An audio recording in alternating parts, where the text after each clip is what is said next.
this episode, we're going to zoom in on something that can feel invisible until it causes a problem: organizational culture and how it shapes security behavior and security outcomes. When people talk about culture, beginners sometimes imagine posters, slogans, or a yearly values presentation, but culture is much more practical than that. Culture is the set of shared habits and assumptions that guide how people behave when they are busy, under pressure, or uncertain. It shapes what people do with passwords, how they handle sensitive information, whether they report mistakes, and whether they treat security as part of quality or as a barrier. Culture also influences how leaders respond to bad news, which affects whether problems surface early or stay hidden until they become crises. If you want to understand why a security program succeeds in one organization and struggles in another, culture is often the difference. By learning how culture works, you can predict security outcomes better and choose security approaches that fit how people actually behave. Before we continue, a quick note. This audio course is a companion to our course companion books. The first book is about the exam and provides detailed information on how to pass it best. The second book is a Kindle-only ebook that contains 1,000 flashcards that can be used on your mobile device or Kindle. Check them both out at cyber.author.me in the Bare Metal Study Guide series. A useful way to begin is to think of culture as the unwritten rules of the workplace.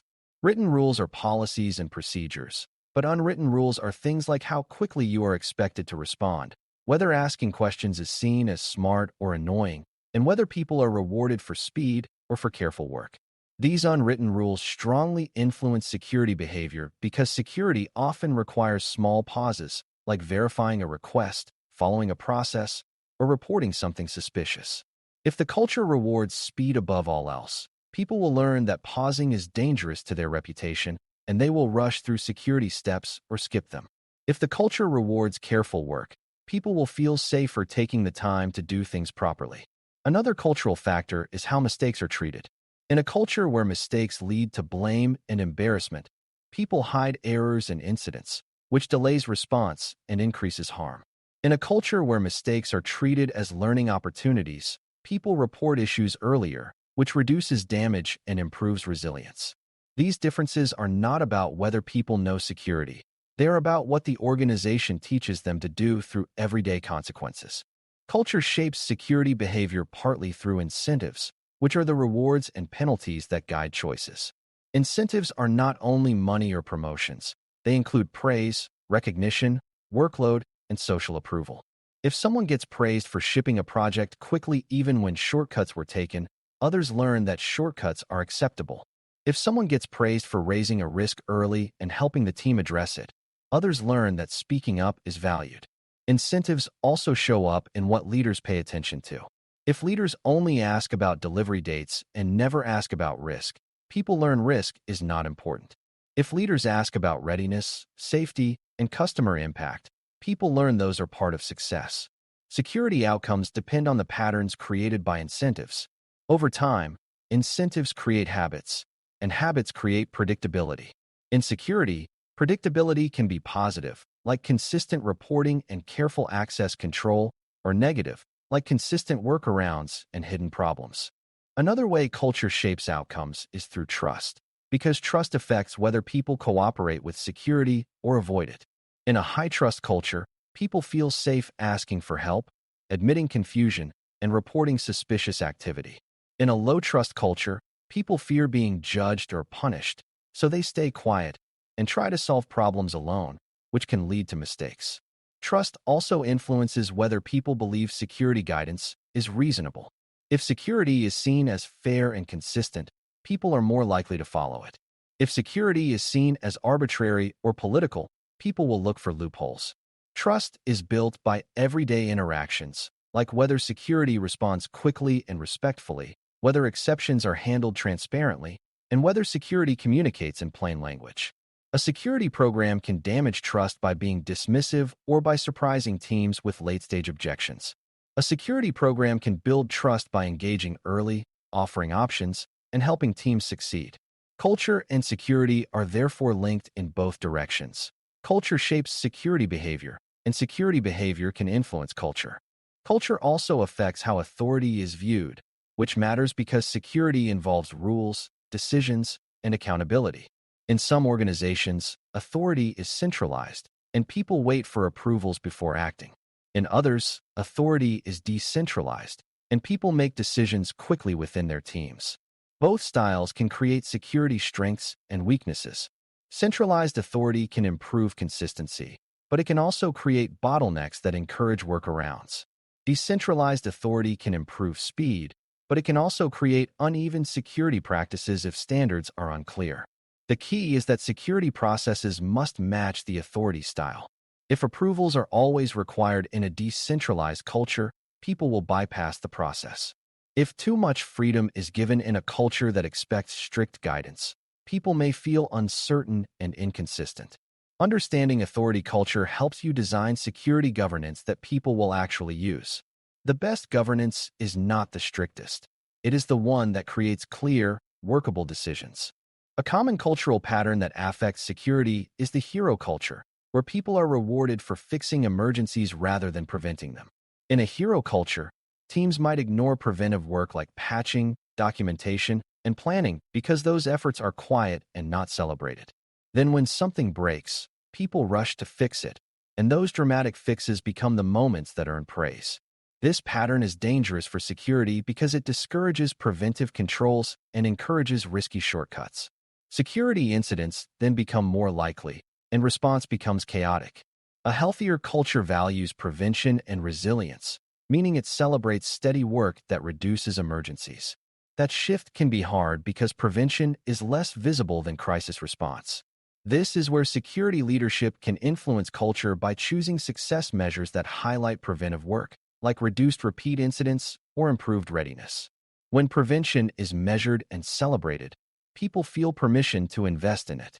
Culture also shapes how people learn, which influences training effectiveness and security maturity. In a learning culture, people expect to grow their skills, and training is seen as support. In a compliance-only culture, training is seen as a box to check, and people rush through it without absorbing the message. The difference often comes down to whether the organization connects training to real decisions and real outcomes. If training is generic and disconnected from daily work, it feels irrelevant, and culture treats it as a chore.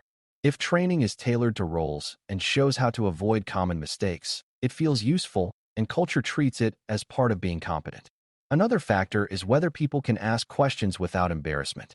If asking questions is welcomed, people clarify uncertainty before making mistakes. If asking questions is mocked, people guess and hope for the best. Culture determines whether learning becomes a protective factor or a weak point. It is also important to understand subcultures, because large organizations rarely have one single culture. Different departments, teams, and locations can have different norms, even if the organization has a single set of stated values. A development team might have a speed-focused culture, while a finance team might have a control-focused culture, and a customer support team might have a service-focused culture. These differences matter because security behaviors that work well in one group might fail in another. For example, a strict approval process might be tolerated in a control-focused subculture, but might be bypassed in a speed-focused one. A security program that ignores subcultures may create uneven adoption and confusion. A stronger approach is to keep core expectations consistent, but adapt communication and support to fit each subculture's reality. This is not unfairness. It is practical teaching. When security meets people where they are, behavior changes more reliably. Now think about how culture influences incident outcomes, because incidents reveal culture under pressure. In a healthy culture, people report unusual events quickly, teams coordinate without blame, and leaders focus on containment and learning. In an unhealthy culture, people hide problems, teams argue about responsibility, and leaders focus on punishment or image management. The same technical incident can have very different consequences depending on culture. Early reporting reduces damage, while delayed reporting increases damage. Coordinated response reduces downtime, while chaotic response increases downtime. Learning reduces repeat incidents, while blame increases repeat incidents because root causes remain. This is why culture is not soft or optional. It directly affects availability, integrity, and confidentiality outcomes. If you can explain this link clearly, you can justify cultural investments as real security investments. Improving culture can improve security just as much as improving a technical control. Finally, remember that culture can be shaped, but not through lectures alone. Culture changes through consistent signals. What leaders do, what processes reinforce, what metrics highlight, and what stories get told about success and failure. If leadership wants a strong security culture, it must demonstrate that security matters by asking about it, funding it, and modeling it. Processes must make secure behavior practical, because people follow the path that lets them get work done. Metrics must reward the right behaviors, like early reporting and preventive work, rather than only rewarding speed. Stories matter because people remember them. If the stories celebrate people who raise risks and improve processes, security becomes part of pride. If stories celebrate people who bypass controls to save the day, insecurity becomes part of pride. Security leaders can influence these signals by partnering with leadership and by designing programs that reduce friction and increase clarity. Culture is shaped by repetition, not by a single announcement. In conclusion, organizational culture shapes security behavior and outcomes by defining what is normal, what is rewarded, and what people feel safe doing when they face uncertainty. Culture influences whether people follow processes or bypass them, whether they report issues or hide them, and whether preventive security work is valued or ignored. Incentives, trust, authority patterns, and learning habits all contribute to how security plays out in daily decisions and in high-pressure incidents. Because organizations contain subcultures, security programs must keep core expectations consistent while adapting communication and support to fit different working realities. Most importantly, culture is not separate from security outcomes. It directly affects confidentiality, integrity, and availability through human behavior and organizational response. When you can explain how culture creates or reduces risk, you gain a powerful lens for understanding why security programs succeed or fail, and you can design approaches that change behavior in durable ways rather than relying on rules that people quietly work around. Thanks for listening. For more audio courses, daily newsletters, and more, please visit DailyCyber.News.